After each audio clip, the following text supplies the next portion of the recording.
Bom, o tema desse último painel são os benefícios das normas ABNT para o setor de saneamento. E eu convido para moderar esse painel o Fábio Matos, que é gerente de planejamento da Rio Mais Saneamento. Vem para cá, Fábio. Podem bater palmas para ele, tá?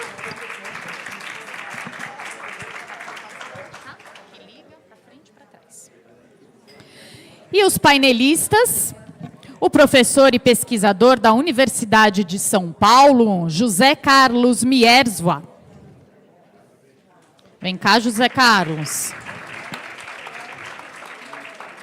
Convido também o gerente de Departamento, Acervo e Normalização Técnica da Sabesp, Alan Sadi Arnesen.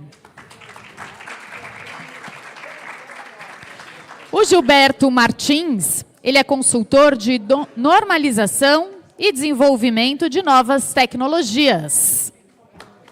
Bem-vindo. E para compor aqui o nosso painel, o Mauro Seabra, gerente executivo, GS PVC da Asfamas. Bom painel a todos.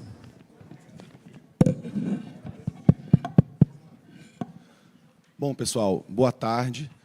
Em primeiro lugar, queria agradecer aí à ABCOM o espaço que está abrindo para que nós possamos falar com vocês um pouco do que o Comitê Brasileiro de Normas de Saneamento vem desenvolvendo aí em âmbito nacional. Queria agradecer aí à plateia por estar participando aqui conosco, pela presença. Queria dizer também que a gente tem uma incumbência, um trabalho aqui, grande responsabilidade. Nosso painel é o último painel aqui do evento, então a gente tem que botar a cereja no bolo, fechar com chave de ouro para dar tudo certo. Esperamos atingir esse objetivo. E nós preparamos uma apresentação aqui, achamos que a dinâmica ia ficar melhor para apresentar para vocês o que o comitê faz. Mas antes de adentrarmos aqui na apresentação, queria explicar e contextualizar vocês um pouco com a linha do tempo e por que hoje a gente está falando aqui, nesse evento da ABCOM, das normas da ABNT. Em fevereiro de 2021, foi assinado um convênio entre a ABCOM e a ABNT para que a ABCOM assumisse a gestão do Comitê Brasileiro de Normas de Saneamento. Então, desde aquele momento, a ABCOM passa a fazer a gestão de todo o acervo aí das mais de 250 normas do setor de saneamento que constam aí no catálogo da ABNT. Eu sou o gestor desse comitê, eu trabalho desde julho desse ano, de 2021, quando a ABCOM assume o trabalho.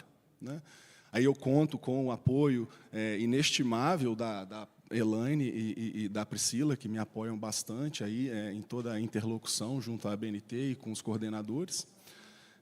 A nossa apresentadora aqui, quando convocou toda a equipe, falou o que cada um faz aí profissionalmente, mas eu acho importante falar qual é a contribuição deles dentro do Comitê Brasileiro de Normas de Saneamento. Então, aqui, no meu lado, eu tenho o José Carlos, ele é o coordenador da Comissão de Estudos de Gestão Hídrica. Na sequência, nós temos o Alan, ele é o coordenador da Comissão de Instalação e Manutenção de Serviços de Saneamento. Na sequência, nós temos o Gilberto, ele é o coordenador da Comissão de Ferro Dúctil, tubulações aí de ferro fundido. E depois nós temos o Mauro Seabra, ele é coordenador de duas comissões, a comissão que faz a normatização das tubulações de PVC e dos acessórios para as ligações prediais. Então, agora eu vou começar aqui a nossa apresentação. Pronto, perfeito. Então, como que a gente está aqui, o nosso painel está organizado? Nós vamos falar aí, inicialmente, dos objetivos. Na sequência, eu vou explicar para vocês como que funciona a normatização em âmbito nacional. Não sei se é claro para todos, como que é a estrutura dentro da ABNT e como que é concebida uma norma. Depois a gente vai falar aí dos benefícios. Então, nós teremos um histórico da normalização aí nos últimos 80 anos. A gente vai falar de três, não três, mas vamos falar assim, de três famílias. A gente tem a norma 17015, que é a norma que fala de todos os parâmetros para o assentamento de tubulações. Isso é muito importante, porque a maior obra que nós temos no setor de saneamento é a obra de assentamento de redes. Então, isso é de extrema relevância. Vamos falar aí do conjunto de famílias de normas de PVC, são 4 normas, o Mauro vai falar um pouco sobre isso. E, para fechar, nós vamos falar aí da norma 17080, o Plano de Segurança da Água, de extrema relevância aí para o setor. Depois, se a gente ainda tiver com tempo, a gente vai fazer aí espaço para as perguntas. Bom, então aqui nos objetivos aí do nosso painel, né? A intenção aqui, ao término dessa apresentação, é que vocês compreendam como que funciona esse processo de criação de normas, né? É que vocês compreendam os benefícios da utilização dessas normas no cotidiano, aí das operações, das obras, né, da execução dos novos empreendimentos.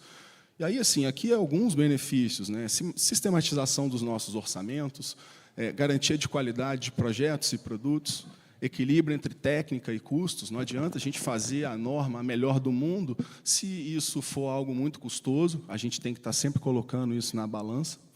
E a intercambiabilidade de produtos, né? Uma tubulação que é fornecida no norte do país é a mesma tubulação que é fornecida no sul do país. Portanto, a gente pode ter esse intercâmbio desses materiais. Aí, aqui, como que funciona, né, esse processo? Então, a ABNT ela possui inúmeros CBs, comitês brasileiros. Aí eu citei aqui alguns exemplos. A gente tem o Comitê de Construção Civil, é o 02, a gente tem o Comitê o 05, que é o de automotivo, o 03 de eletricidade. Numa vez, até um fato curioso, investigando o catálogo, nós até encontramos Comitê de Carros Alegóricos, né? Eu jamais imaginaria isso, mas existe. E aí eu dou destaque aqui para o Comitê Brasileiro de Saneamento, o CB 177, ao qual todos nós fazemos parte. E aí, como que funciona aí a estrutura? Nós temos a ABNT tem os comitês, cada comitê tem algumas comissões, eu vou mostrar na sequência como que está estruturado o CB 177, e, eventualmente, uma comissão, ela pode criar uma comissão específica, se for necessário o estudo de mais de um tema simultâneo. E aí, aqui, uma quebra de paradigma. A ABNT ela não possui os expoentes técnicos desses nichos do conhecimento dentro do seu corpo técnico, né? Quem faz as normas somos nós, somos os players do setor de saneamento.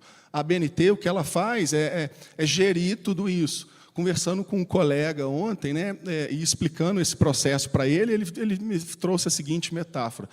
Então a ABNT só organiza o show, mas quem faz o show são vocês. Exatamente isso. Tá? A ABNT ela faz a gestão de tudo isso e nós que concebemos a parte técnica. Então, rapidamente, aqui como nós estamos estruturados, o CB 177 ele tem 3 grandes famílias, a família de serviço, a família de produtos e a família de gestão hídrica. Na família de serviços, nós temos 2 comissões, a comissão de estudos de projetos e sistemas de saneamento. Aí eu já faço uma propaganda aqui, um convite. Essa comissão ela está sem coordenador, né? Então, momentaneamente, os trabalhos estão paralisados. Eu preciso de encontrar aí um coordenador, então, quem puder se candidatar e me apoiar, vai ser de grande valia. Nós temos a comissão de instalação e manutenção de serviços de saneamento, o Alan, que está aqui conosco. Na parte de produtos, nós temos a comissão de tubulações de PVC, comissão de tubulações de ferro fundido, ferro dúctil, tubulações de materiais poliolefínicos, aí é o PEAD, conhecido no mercado, o polipropileno, conhecido no mercado. Nós reativamos recentemente a comissão de PRFV, que é o perfil reforçado com fibra de vidro. Nós temos a comissão dos acessórios de ligações prediais e uma comissão que recentemente criamos, que é a comissão de tubulações de aço. E, por fim, na parte da gestão hídrica, nós temos a comissão que faz o estudo de todas as normas associadas aí à gestão de recursos hídricos. Então, aqui, rapidamente, né, nós temos a comissão, a coordenação e a ABNT. A comissão ela convoca toda a sociedade para participar de reuniões, que normalmente têm frequência mensal.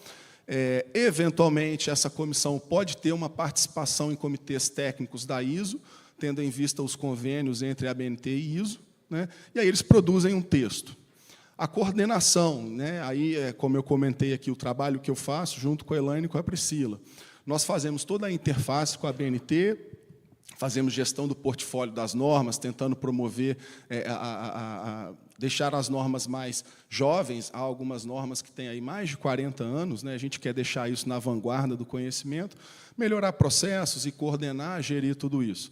A BNT, ela faz as revisões ortográficas, ela gere o acervo, cuida do profissional. Nenhuma norma ela é unilateral, ela é debatida num fórum amplo de uma comissão e depois submetida a uma avaliação nacional, onde qualquer pessoa pode tecer algum comentário e isso depois é avaliado pela comissão. Similar ao que a Ana faz e ontem foi explicitado aqui.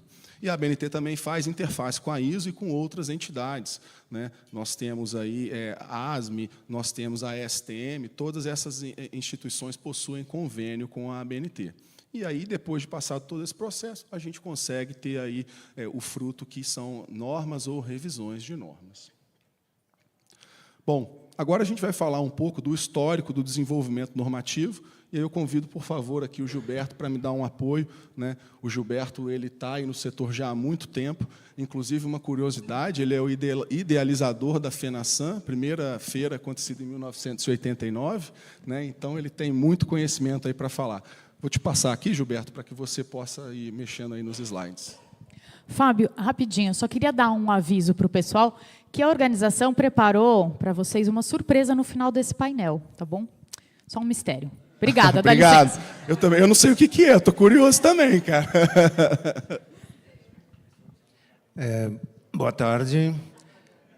Não tenho a pretensão de dizer que esses 84 anos eu estava na normalização, não, mas desde 79 eu estou acompanhando processos normativos. A primeira comissão de estudos que eu participei foi justamente de ferro fundido e estou lá até hoje. Trabalhei na Sabesp. Será que eu pulei um? Trabalhei na Sabesp durante alguns meses, aproximadamente uns 400. Então, também lá fui me desenvolvendo nessa questão de normalização. A gente teve a divisão de normas e padrões, de engenharia de materiais. Então, eu fiquei sempre ligado a isso. E venho passar para vocês o que seria esse histórico da ABNT, né, que começou lá em 1940, sem essa atualidade, que é muita coisa que não se pensava em fazer norma, hoje se faz. Então, saneamento quase não se pensava, mas mesmo assim, em pouco tempo foi publicada a 15ª norma de padronização, que era de ferro fundido, que hoje é a 7675, tubos de ferro fundido, conexões, acessórios em ferro dútil, que já apresenta aquilo que a gente tentou fazer desde a primeira vez que esteve em normas. Trazer certos detalhes, obrigações, para que sejam apresentadas no produto final, que eu vou falar daqui a pouco. Em 70, quando se começou efetivamente o estudo normativo de saneamento, tinha poucos materiais. Tinha um ferro cinzento, tinha cerâmico, concreto simples, praticamente não tinha muitos materiais, né? O aço já era utilizado. E a gente tinha um desejo, né, e vários colegas de empresas já começaram a participar de normalização, que os processos produtivos fossem melhorados. Em 80, com o desenvolvimento do processo, aparecendo novas tecnologias, o próprio ferro virou um ferro dútil, o concreto virou um concreto armado, apareceu o PVC, o polietileno. Então, a gente tinha um retorno de produtos melhores, mas ainda faltava a questão da exigência da norma em relação à qualidade. Já estava disseminando em algumas normas lá na Europa a questão da qualidade assegurada. E como que a gente ia conseguir isso aqui? Eu acredito que não vamos ter tão breve, tá? Até porque, quando a gente comenta isso, pessoal, mas isso nem existe. É claro que existe, só que existe de outras formas, né? Então, as comissões de estudos tentaram acrescentar naquela época exigências normativas relacionadas às normas da qualidade. Isso não era permitido. A BNT não permitia isso e não era correto, né? Porque a norma seria sobre o produto, não é da qualidade. A qualidade é o que o produto tem que apresentar no final. Então, a gente conseguiu, a duras penas, até vou citar um exemplo aqui. O primeiro produto que aceitou essa questão de a gente colocar o anexo normativo de controle do processo de fabricação, praticamente hoje não existe. É o cerâmico. A velha manilha de barro foi a primeira a aceitar. Isso foi lá em 2002. Então, eu não sei, talvez vocês ainda usem um pouco, mas já não se fala tanto em cerâmico, né?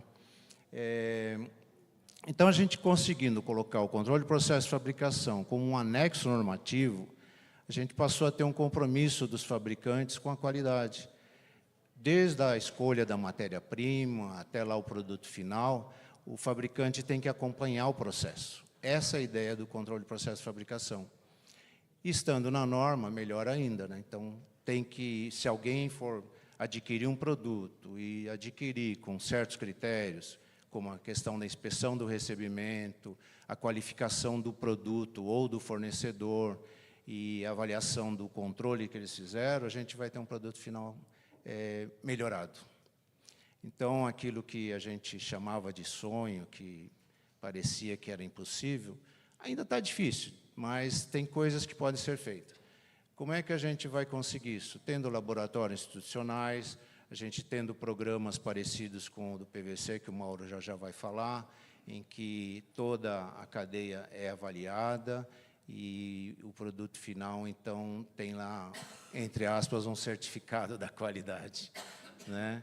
Então, se o nosso setor se unir e exigir que os fabricantes e os setoriais deles construam programas da qualidade, programas setoriais da qualidade, a gente pode considerar que as normas evoluíram. E evoluíram com a duras penas, tal, com pouca participação, a gente precisa de mais colegas participando, a gente precisa que essas ideias não esmoreçam, né? Eu vou até brincar, gente, não tem idade para norma, não, tá? Quando eu comecei, um senhor que era de uma empresa cujo nome era conhecido, Barbará, ele fala, mas por que você tão novo está cuidando disso? Eu falei, não é questão de cuidar ou ser novo. Eu gosto de normas, o meu trabalho na minha empresa está relacionado à especificação técnica de materiais e a gente precisa fazer com que isso venha para a norma. E um dia já tive 20 e poucos anos também, né? Então, e ele já era seus 60 lá e achava que era meio estranho alguém novo estar ali. Mas se a gente não começar, nunca vai fazer. Então, é uma coisa que parecia simples, mas que, no fundo, deu um pouquinho de trabalho, mas a gente está aí até hoje.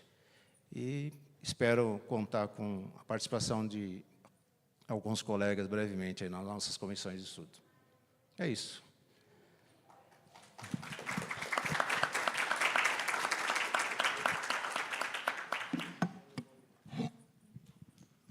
Bom, Alan, eu vou pedir teu apoio aqui para a gente falar, então, um pouco sobre a norma 17015 e a contribuição dela para o setor, né? O que ela pode nos trazer aí de apoio.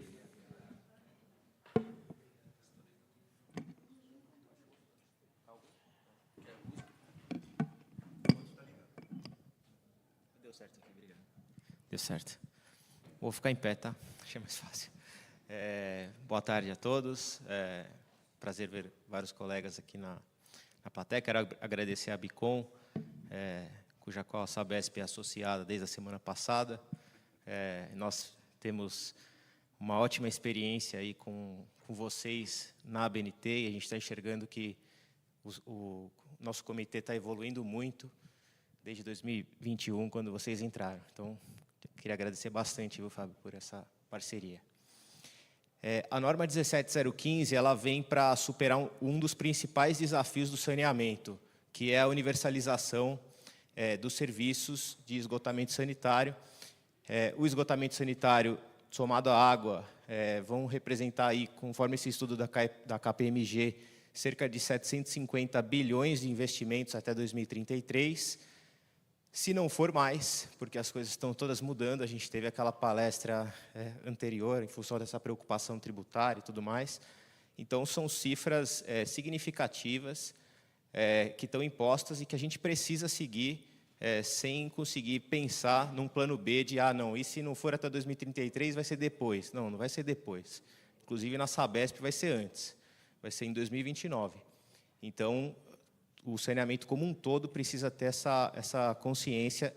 E, para superar isso, a gente tem 80% dos ativos das empresas sendo obras lineares, ativos lineares. E a maior parte dessas obras são feitas pelo método de vala a céu aberto. Então, era muito importante para nós ter uma padronização técnica da execução desse serviço, como fazer a correta instalação em uma única norma. O que a gente tinha era uma série de normas que tinham requisitos diferentes para os materiais tradicionalmente utilizados, PVC, ferro fundido, polietileno, e isso era um problema para o setor, porque não tinha uma padronização. Então, vou mostrar só algumas. Todas essas normas aqui, elas foram dissecadas, a gente estudou profundamente, trabalhou para construir uma única padronização e cancelar todas essas normas que tinham requisitos desenvolvidos no passado de forma pontual. A gente trouxe uma visão sistêmica para a execução de obras pelo método de VCA. Esse desenvolvimento ele durou aí 4 anos, tudo é demorado, inclusive para buscar consenso com todos esses fornecedores de materiais, empreiteiras que fazem as obras, enfim. Então, foi um trabalho longo, foram 17 reuniões na plenária da comissão, mais de 50 especialistas de todas as partes interessadas, na empresa de saneamento, fornecedores, enfim, empreiteiras, executoras de obras. 2 processos de consulta nacional, onde a gente recebeu mais de 100 contribuições e 3 reuniões, mais de 100 não, 98, foi um próximo a 100. Então, acho que eu já falei de quem participou, né? Não consigo voltar aqui. Bom, aí o que a gente fez, né? Basicamente, foi uma classificação dos tubos conforme o comportamento mecânico de cada material.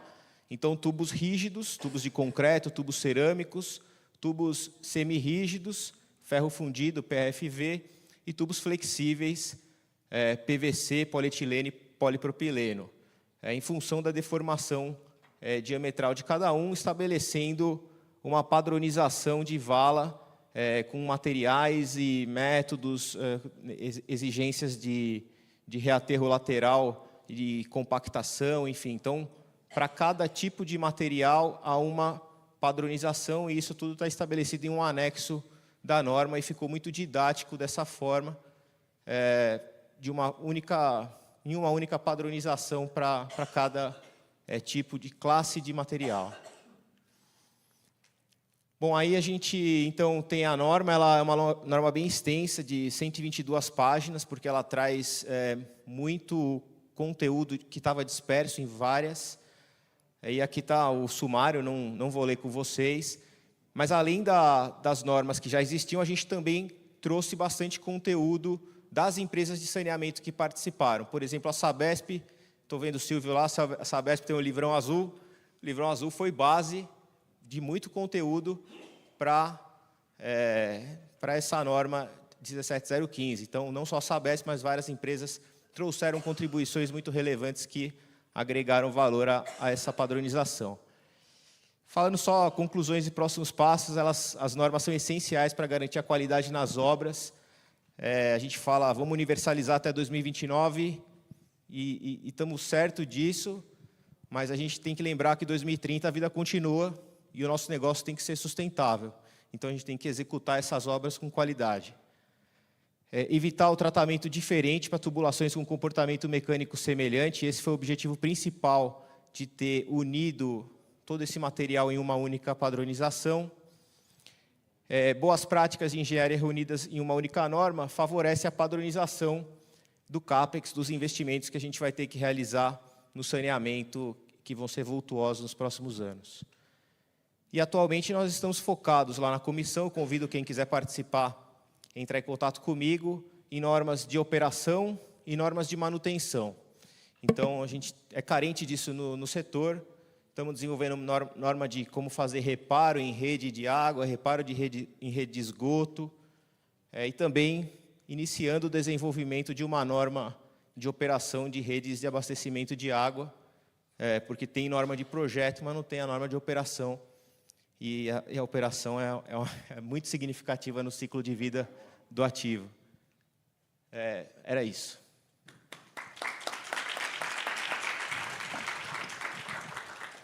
Bom, Alan, muito boa a apresentação, né? Eu, como mencionei, essa norma aí, ela é importante porque é a maior obra do saneamento. Espera aí, não foge não, que eu tenho uma pergunta para te fazer, pô. Não, vem cá, cara. Essa norma aí, ela fala sobre a maior obra que a gente tem que fazer no saneamento, né? Então, assim, se você puder explorar um pouquinho o que essa norma ela pode contribuir para a orçamentação de CAPEX de novas concessões, né? Eu tenho certeza, mais cedo aqui nós tivemos a apresentação pela manhã, e foi dito que o objetivo é nós aumentarmos o share aí do setor privado de 30% para 50%. Então, imagino que muitas concessões virão pela frente. E eu queria que você abordasse um pouco o que essa norma 17015 pode contribuir com essa orçamentação de CAPEX. Então, a padronização das valas, né, da forma como você vai executar pelo principal método, né, que é o método de vala a céu aberto, principalmente quando a gente está falando em obras de esgoto, a padronização é essencial para tornar mais eficiente e mais ágil o processo de contratação. A Sabesp tem uma área de precificação que trabalha dentro da engenharia, de uma forma muito alinhada às normas, aos procedimentos, constantemente atualizando e mantendo atualizados os preços de referência. E isso tudo é essencial para que a gente tenha a condição de fazer boas, agora não mais licitações, mas agora boas negociações com os nossos contratados, e conseguir ter eficiência e conseguir cumprir os contratos, que esse é um grande desafio para que a gente alcance essas cifras bilionárias de investimentos que a gente vai ter que fazer. Então, acho que o principal é isso, é conseguir tornar mais eficiente e ágil o processo de contratação. Bom, Mauro, por favor, nos dê um apoio aqui, vamos falar um pouco aí das normas de PVC e a contribuição delas. Obrigado, Fábio. Eu vou fazer que nem o Alan, vamos ficar de pé aqui. Agora o controle. É só apertar para frente. Aqui? Não, aqui. Tá. Obrigado. Primeiramente, boa tarde a todos. Queria, em nome da Cristiane, agradecer o convite da Bicom, da gente poder estar aqui falando um pouco nesse painel sobre a importância da normalização ABNT. E, no meu caso, eu sou gestor executivo da ASFAMAS, que é a Associação dos Fabricantes de Materiais de Saneamento, que mantém algumas iniciativas importantes no que diz respeito à evolução normativa dos produtos relacionados à nossa família, que são os produtos, as tubulações de PVC para infraestrutura em saneamento. Então, eu vou falar um pouco sobre o avanço da normalização e vou pegar um gancho aqui do Gilberto, que o Gilberto falou que era um sonho ainda a ser alcançado, né, que se tenha a qualidade assegurada aos operadores. E eu digo, Gilberto, que esse sonho a gente já conseguiu alcançar. Eu vou mostrar para vocês como funciona o Programa Setorial da Qualidade para tubulações de PVC em infraestrutura. Primeiramente, eu estou falando das famílias, são 4 famílias de tubos que fazem parte das tubulações de PVC para uso em infraestrutura. Nós temos os tubos de PVC-U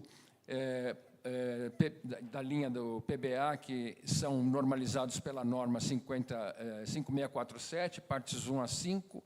Nós temos os tubos DEFOFO, que usa o PVC modificado, com modificador de impacto, utilizado tanto para água quanto para esgoto pressurizado. Nós temos a família dos tubos de PVC orientado, o famoso PVCO, que é normalizado pela NBR 15750, que também possui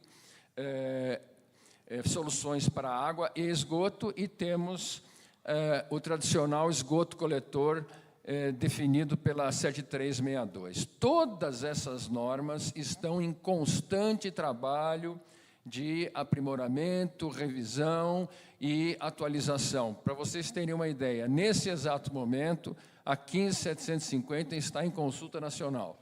Ela recebeu alguns aprimoramentos, alguns alinhamentos, porque houve uma revisão na norma-mãe de origem,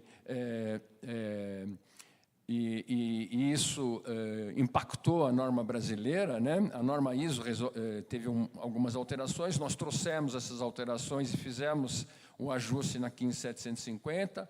A 5647 vai entrar em consulta nacional juntamente com a 7362, com algumas inovações pontuais. Então, sempre há uma evolução nesse trabalho.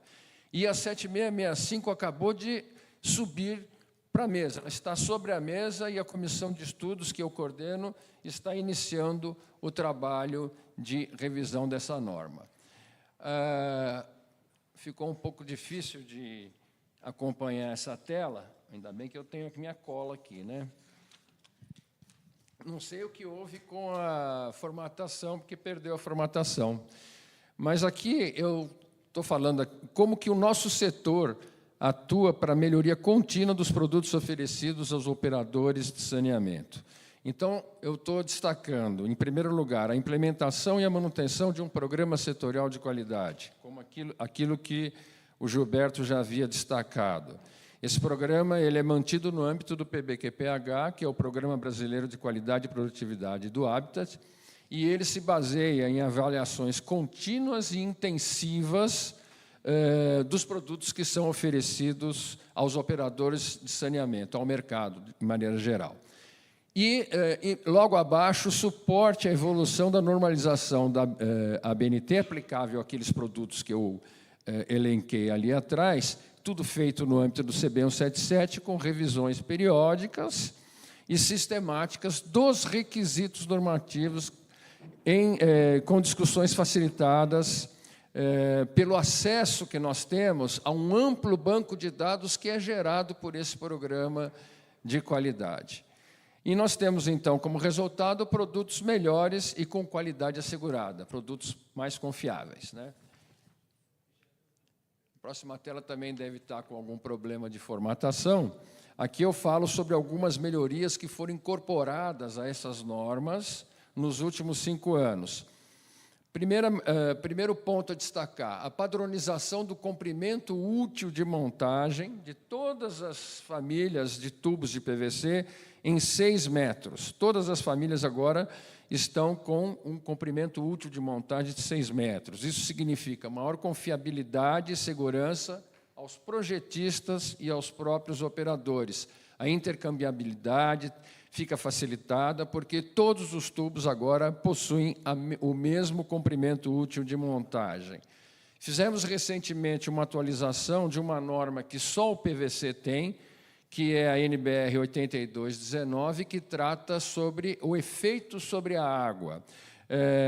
E essa norma traz requisitos e métodos de ensaio especificados para tubos para transportes de água, baseados na NSF ANSI 61. Só que nós temos limites ainda mais rigorosos do que o estabelecido na portaria 888 do Ministério da Saúde. Então, no caso das famílias de tubos de PVC para condução de água, atender a 8219 significa atender a portaria 888. E fizemos algumas atualizações, expansão de escopo das normas, Introduzimos conexões na norma de PBA, que isso não existia, é a parte 5 da norma, foi publicada o ano passado. Novos diâmetros em DFOFO, novos diâmetros também em PVCO, em esgoto coletor, novas classes de pressão em PVCO, o uso do DFOFO e do PVCO em esgoto pressurizado, tudo isso aí são inovações, evoluções conseguidas com o esforço da Comissão de Estudos e com dados gerados pelos programas setorial da qualidade. Aqui eu vou mostrar rapidamente, eu não vou entrar muito nessa tela, isso vai para os anais, né? Como funciona o programa? O programa setorial da qualidade ele é ligado a um programa maior, que é o Programa Brasileiro de Qualidade e Produtividade do Habitat, que é ligado ao Ministério das Cidades. Ele é dividido em 3 grandes áreas, que é a certificação de construtoras, a qualificação dos fornecedores de materiais e tecnologia e inovação. Nós estamos ali na parte relacionada a materiais. E temos os nossos programas setoriais de qualidade, não é só esse, tem outros 6 programas que as FAMAS mantêm, mas estou falando aqui sobre tubulações de PVC para infraestrutura. É uma conjunção, um esforço de várias entidades. O Ministério das Cidades faz o trabalho de coordenação geral. As FAMAS é a entidade setorial mantenedora do programa, reconhecida pelo governo federal. Nós temos uma entidade gestora técnica que faz todo o trabalho de avaliações, de auditorias, de coletas. É uma entidade de terceira parte, independente, muito tradicional, é a Teses Engenharia, que cuida de vários programas, e todos os laboratórios utilizados no programa são, os laboratórios institucionais, são devidamente acreditados pelo Inmetro. Aliás, todo o sistema é acreditado pelo Inmetro. Aqui eu mostro para vocês os locais de atuação da EGT, aonde que a EGT vai fazer as suas coletas para avaliação de produtos. Inicialmente nos fabricantes, é um trabalho extremamente intensivo, são 4 a 5 auditorias por ano, onde são feitas as coletas, as visitas não são anunciadas, o fabricante não sabe quando que o auditor vai visitá-lo, e lá os produtos são retirados. Além dos fabricantes, temos também o monitoramento no mercado, feito em distribuidores, revendas e distribuidores especializados, canteiros de obra e até nas empresas de saneamento.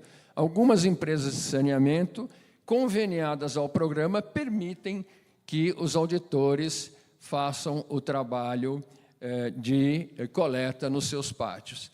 As avaliações feitas são todas as avaliações especificadas nos requisitos normativos de cada uma das famílias de produtos, e a frequência com que as avaliações são realizadas depende da criticidade de cada requisito. Requisitos mais críticos são avaliados de uma forma mais intensa. Aqui é a última tela, tá, Fábio?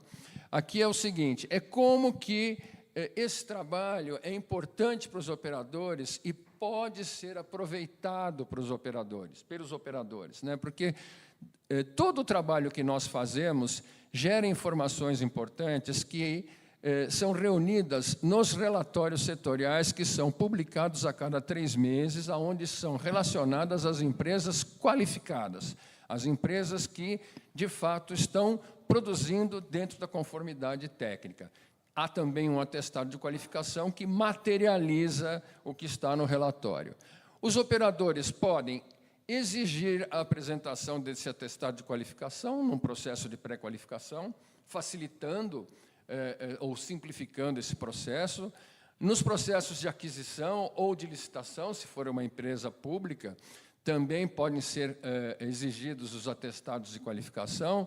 Na fase de inspeção, redução ou até mesmo a dispensa de inspeções em fábrica, desde que a EGT libere o laudo dos resultados, do histórico da empresa, para que o operador tenha a segurança de que realmente está adquirindo um produto que atenda às normas.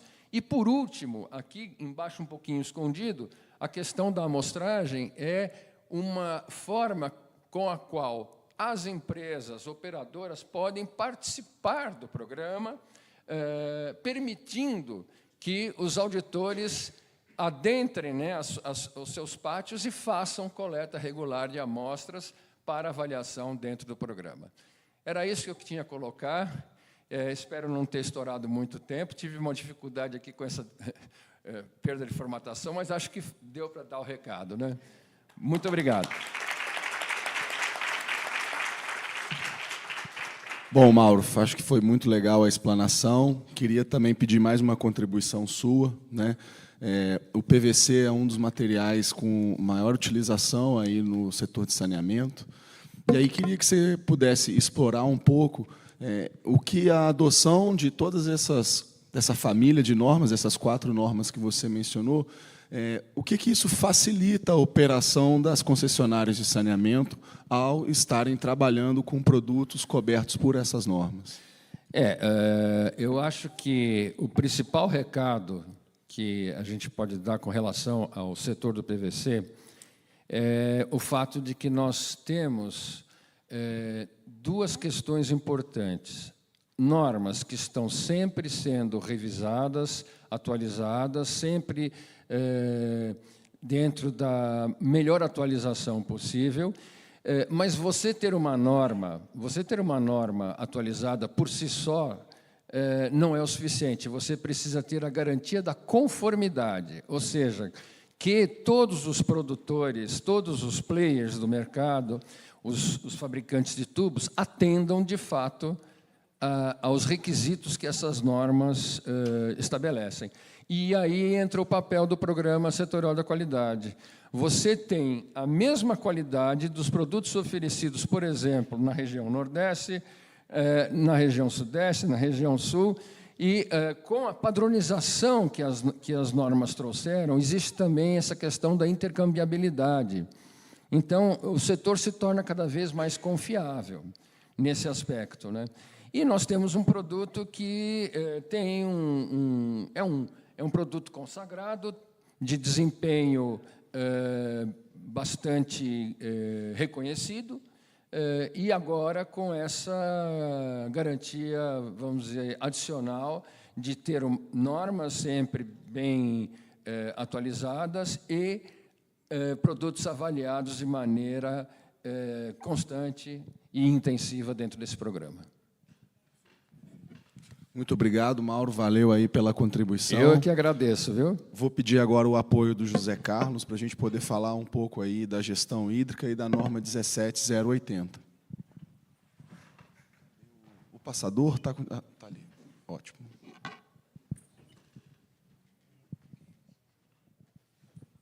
Boa tarde a todos.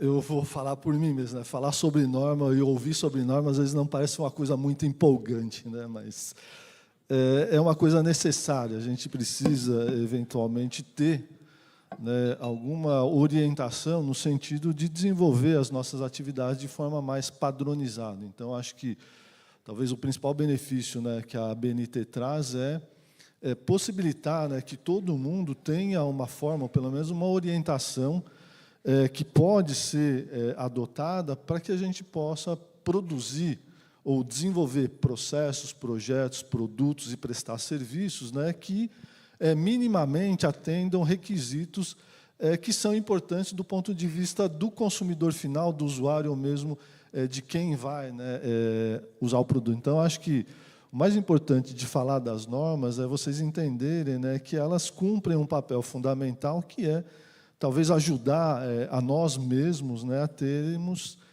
melhores produtos, melhores serviços de forma padronizada. Então, eu não vou detalhar aqui com vocês a norma 1780, né, e alguns desafios. Na verdade, a norma 1780 é uma norma que ela foca um pouco a questão de planejamento, né? Ela tem um caráter de planejamento no sentido de que nem tudo que a gente desenvolve na área de saneamento ele é perene. Ou seja, por muito tempo, o que acontece na área de saneamento? Você tem as infraestruturas implantadas, principalmente de água e esgoto, que elas são desenvolvidas em uma época e, obviamente, uma obra, né, uma infraestrutura de saneamento, como uma estação, tratamento, uma rede, né, de distribuição ou de coleta de esgoto, ela tem uma durabilidade bastante longa. É óbvio que, no caso das tubulações, é uma questão mais difícil. Mas, em questão de água de abastecimento, a gente tem um desafio, porque ocorrem mudanças ao longo do tempo em relação aos desafios que você tem sobre a qualidade da água, né? Ou seja, a qualidade da água ela é dinâmica no tempo e no espaço. E quando eu faço um projeto de uma estação hoje, na verdade, eu estou projetando uma estação para daqui 30 anos. Né? Ela tem que funcionar daqui 30 anos. Só que, no meio do caminho, o que acontece? Várias coisas mudam e, eventualmente, qual que era o principal problema? Nós não tínhamos como incorporar nas estações de tratamento ou no nosso projeto formas de acompanhar a evolução dos problemas, né? Então, esse é um desafio. Então, essa norma de planos de segurança da água, né, que foi proposta pela OMS, ela tem um caráter, né, de mostrar que os problemas de qualidade da água eles são dinâmicos, portanto, a minha estrutura de tratamento de água e de distribuição de água também tem que ser dinâmicos ao longo do tempo para atender esses novos desafios. Então, essa norma ela traz o conceito, né, de avaliação de perigos e pontos de controle críticos, né, aonde eu vou ter que avaliar ao longo do tempo, né, quais são os principais problemas que eu tenho em relação ao meu sistema de tratamento de água, o meu sistema de distribuição, desde o manancial até o cavalete lá do consumidor, e de que maneira eu posso, né, planejando de forma mais adequada, prever necessidades de modificação e também pensar na questão de investimento, né? Hoje, quando a gente fala, foi falado muito da questão de mudança climática, crise hídrica e tudo mais, os sistemas de abastecimento de água e tratamento de esgoto ficam sujeitos muito a isso. Então, é necessário que a gente tenha, né, dentro de um contexto de tratamento de água, formas de planejar melhor como é que nós conseguimos, né, atualizar sem muitos percalços, ou sem ter que fazer investimentos não previstos que acabam sendo muito mais difíceis, né, de serem feitas, ou mudanças muito mais complexas do que aquelas que a gente poderia fazer de forma planejada. Então, a ideia básica, né, do plano de segurança da água é a gente tentar identificar quais são os riscos, né, que começam a surgir, ou quais são os problemas potenciais que nós vamos poder enfrentar em relação à água de abastecimento e trazer, e já ir pensando junto com a equipe de projeto, né, ou de operação da nossa estação, como é que nós podemos, ao longo do tempo, prever medidas, né, para minimizar esses potenciais de risco, né, e o efeito no consumidor final. Então, é um conceito moderno, é um conceito mais focado em gestão, né, que eu acho que é bastante relevante. A gente, no Brasil, não tem muito, né, essa peculiaridade, né, de pensar em longo prazo estratégias, né, para aperfeiçoamento dos nossos sistemas, mas o plano de segurança da água ele traz essa visão, né, de como a gente passa a entender que a água, a qualidade da água, é um fator dinâmico, ela é dinâmica, né, no tempo, no espaço, e, dessa forma, os nossos sistemas de abastecimento e distribuição têm que acompanhar essa dinâmica de maneira a gente garantir, né, o benefício para a população, que é a garantia da saúde. Então, a ideia é minimizar a vulnerabilidade, né, tanto do ponto de vista de dar maior segurança para o operador do sistema, de que ele sempre vai estar fornecendo uma água que atenda aos requisitos, né, estabelecidos em norma, quanto para o usuário que ele está consumindo uma água que efetivamente é segura, porque existe, né, um comprometimento das empresas, né, dos operadores de tratamento de água em garantir, né, que o sistema seja revisado.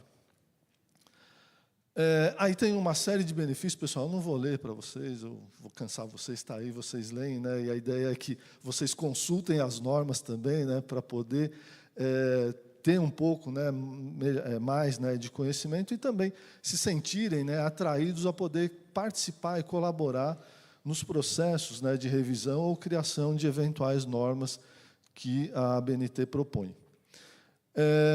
Bom, nessa linha, pessoal, aí trazendo um pouco mais para o tema, né, do seminário, aí, é a questão, né, de resiliência, né, quando a gente fala em mudança climática, a gente fala em resiliência, né, hídrica, e aí a ABNT, né, tem agora, né, uma proposta, aí tem a colaboração com o organismo internacional, que é a ISO, né, de também traduzir as normas para ISO, né, para o Brasil, para a gente poder usar. E uma dessas normas que eu estou trabalhando agora, né, no gerenciamento é a tradução da norma ISO 46000, que trata, né, de água de reuso.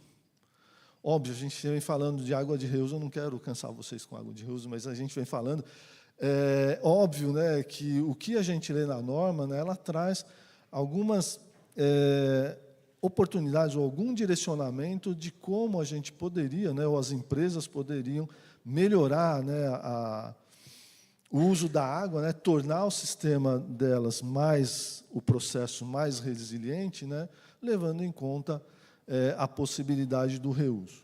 Veja, eu me sinto confortável em falar de reuso porque eu trabalho com reuso já há muito tempo, né, e boa parte do que tem nessa norma são coisas que nós aqui, né, eu me orgulho muito bem disso, a gente já pensava, né, também no que deveria ser feito em relação tanto a reuso quanto conservação, otimização do uso da água. Então, essa é uma norma que nós vamos trabalhar, né, ela vai entrar em discussão.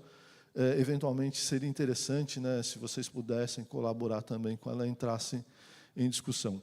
E, para finalizar, acho que está no meu tempo, né, quais são os desafios futuros que a gente tem, considerando esse contexto de escassez hídrica, de problemas de qualidade da água? Ter normas que agora orientem melhor. Por exemplo, hoje no Brasil, a gente já começa a trabalhar com fontes de abastecimento que são diferentes daquelas fontes tradicionais que todo mundo está habituado, que é a água doce. Né? Hoje a gente está falando em água salina e salobra.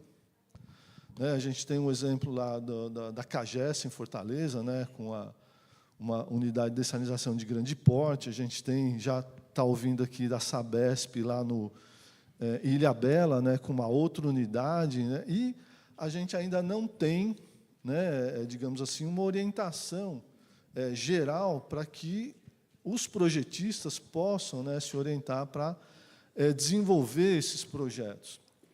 Né? E, obviamente, né, normas também relacionadas a outras tecnologias de tratamento, que são essas tecnologias mais modernas. Eu coloquei aqui tecnologias de membrana, mas hoje, veja, no mundo já está sendo discutido reuso potável direto. No Brasil, nós também estamos discutindo reuso potável direto. Né? Mas e aí, como é que eu vou fazer uma normativa, né, de sistemas? Eu precisaria... Alguns sistemas que são importantes em reuso potável direto, a gente não tem nenhuma normativa, que são, por exemplo, processos de oxidação fotoquímica. Né? Então, é mais ou menos nesse contexto, né, que eu gostaria de encerrar, né, a minha fala e, obviamente, convidar todos vocês a poderem colaborar também no desenvolvimento dessas normas, na revisão de normas anteriores e na proposição de normas mais modernas, né, que atendam a esses nossos desafios. Acho que era isso. Muito obrigado.